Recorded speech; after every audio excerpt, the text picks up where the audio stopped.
I think the first time I met Jay, I was talking to this guy who's also in the sector. His name is Briggs Bomba. He says, "Hey, I need you to meet Jay." I was like, "Oh, Janet, red lipstick." For me, it's her statement of purpose, it's her identity, it's her intent.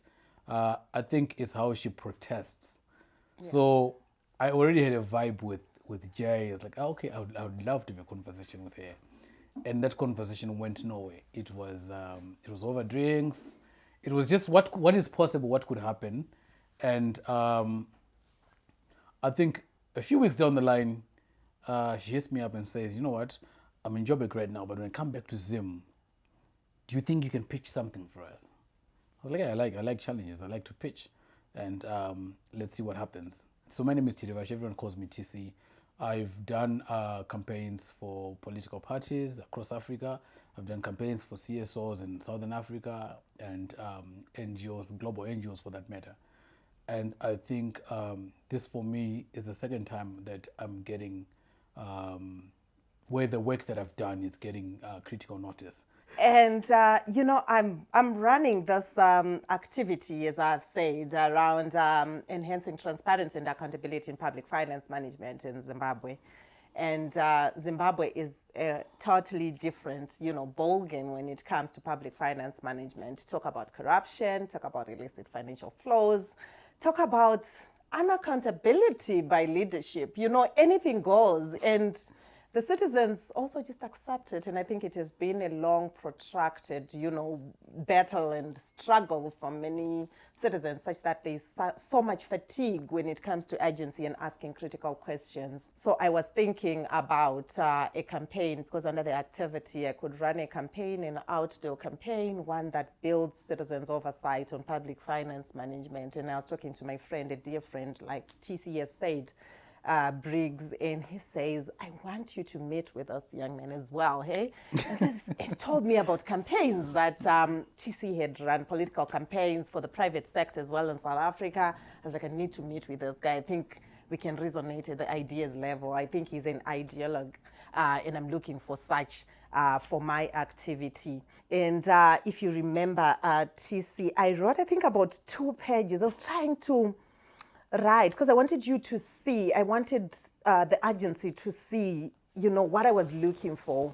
So I think I had things like God, then I tried to acronym them into things like water, things that that kind of speak to everyday, yes, Yeah. lives of people. And I was in Joburg, like TC has said. So I emailed him and said, I think we need to meet. This is what I have in terms of ideation level. This is where I want this to go. The thing is, I want to build individual agency that will then collectively bring together into a campaign. I could get what she was trying to do and like generated an acronym for water, for God, and key to her instruction was like, I want this to be relatable to the layman. So one of the things that when I sat with my team and I said, "Hey guys, listen, we've got an opportunity to pitch. This is what we are pitching." I think any other agents would have gone the way we went. It's trying to find a balance between delivering on the technical understanding of the pitch, because when somebody talks about public finance management, it's you've got to know what you're talking about.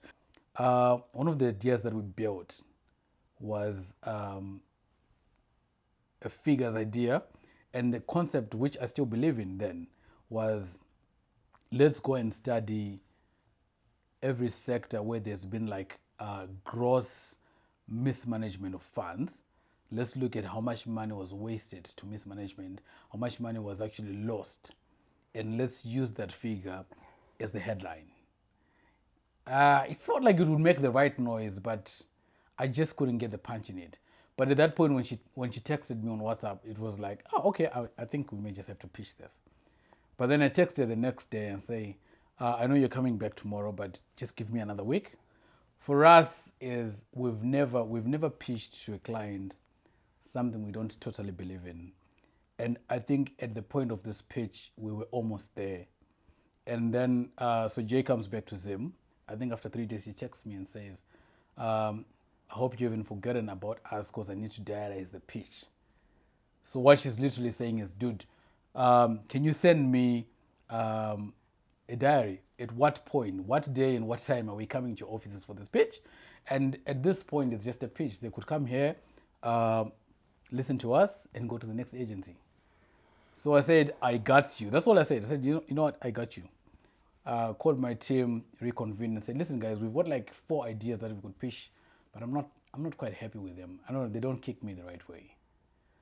So what Jay did, what she doesn't know, is the next day, she sent me a message with 3 words. It says, dude, how far? And I was in the middle of a meeting with my team.